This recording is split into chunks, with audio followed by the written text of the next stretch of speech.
I come to you in the name of the God in whom all our hope is founded, Creator, Christ, and Giver of new life. Amen. At the risk of you getting your own earworm, I quote from the iconic Tina Turner. What's love got to do with it? What's love but a secondhand emotion? Who needs a heart when a heart can be broken? Every time I've read the gospel appointed for today over the past few weeks, this Tina Turner song pops into my head. And whether at work, at home, the store, I'm either singing in my head or belting out the words, minus the impossibly high heels, the big hair, and a sequin dress. So what's love got to do with it? It's got everything to do with it. Abide in my love. Love one another as I have loved you. A simple yet earth-shattering message. While all four Gospels include Jesus' commandment to love, the context of John's Gospel is unique. Here's a bit of the backstory. Our passage today is part of Jesus' farewell discourse. It's 4 chapters of Jesus' final words to his beloved apostles. They come before the crucifixion and resurrection of Jesus. They are words of love, exhortation, challenge, and the words set out who we are in relationship to God, who Jesus is in relationship to his Father, and how we are to live in relationship with each other. In the verses just before our reading today, Jesus and his apostles are sharing a meal, Jesus' Last Supper before being betrayed and arrested. Jesus has just washed the disciples' feet and invited them to do this for others. He's just outed Judas as the one who will betray him.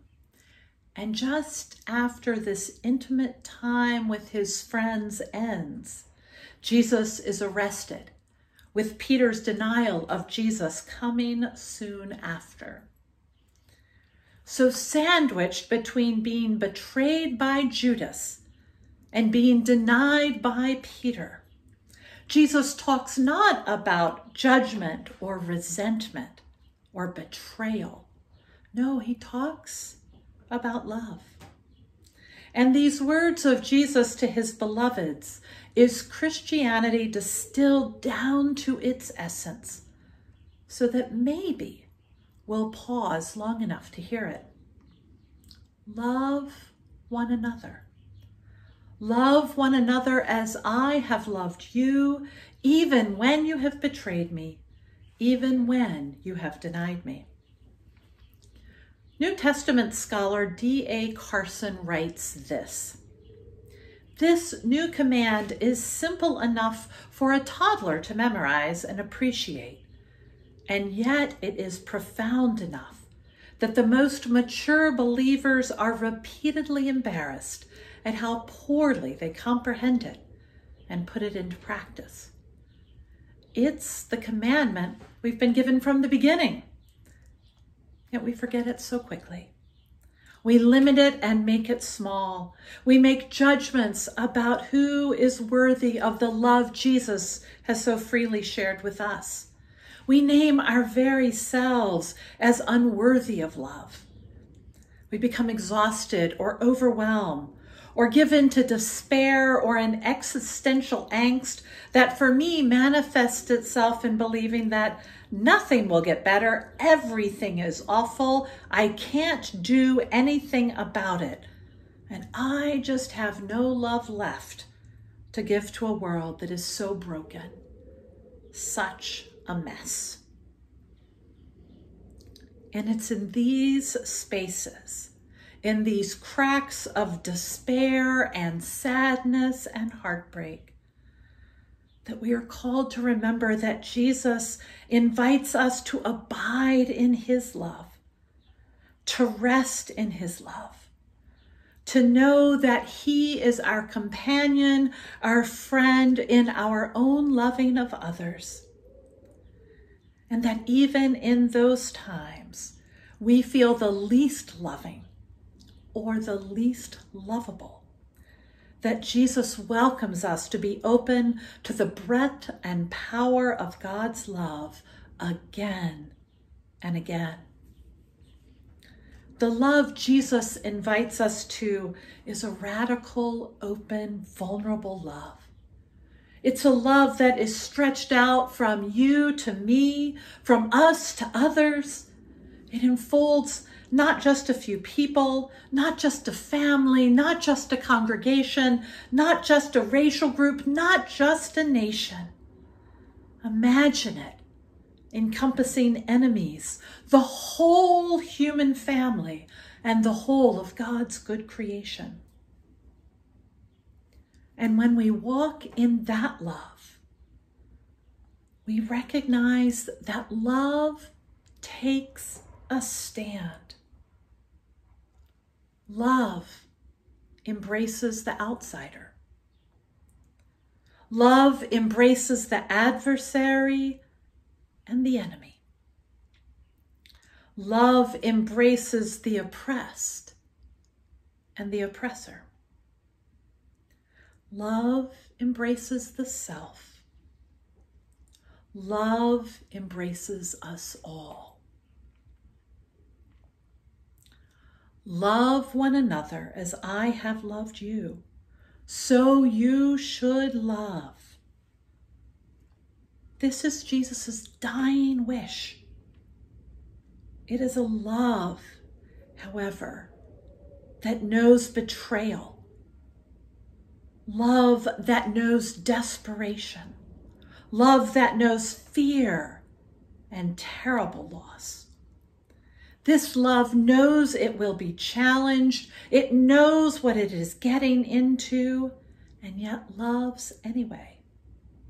Eyes wide open. This love is powerful. This love that Jesus calls us to smashes borders real and self-created. This love transforms us when we let it.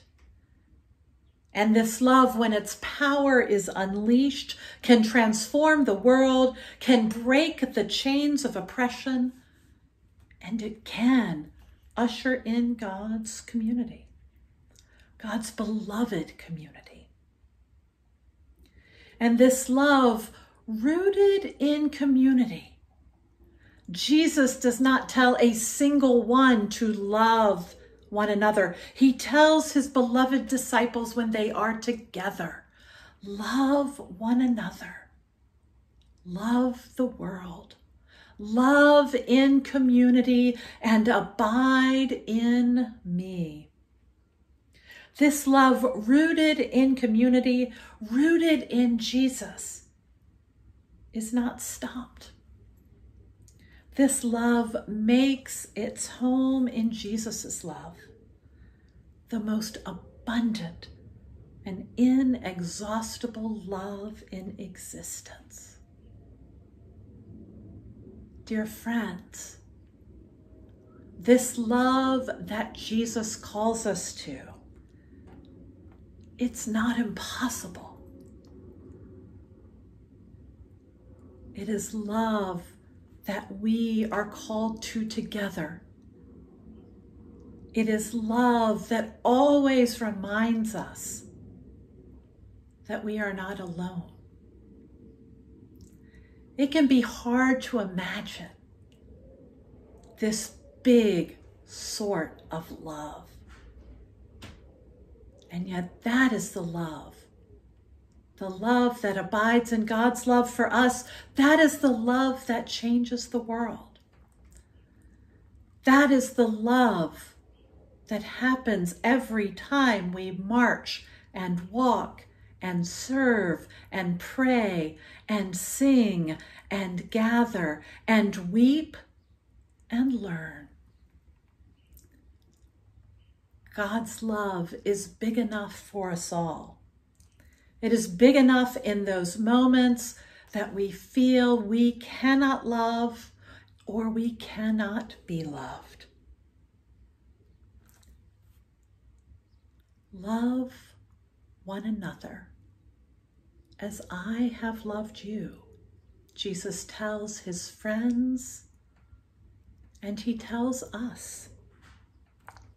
Love one another for our own sake and for the sake of the world. Amen.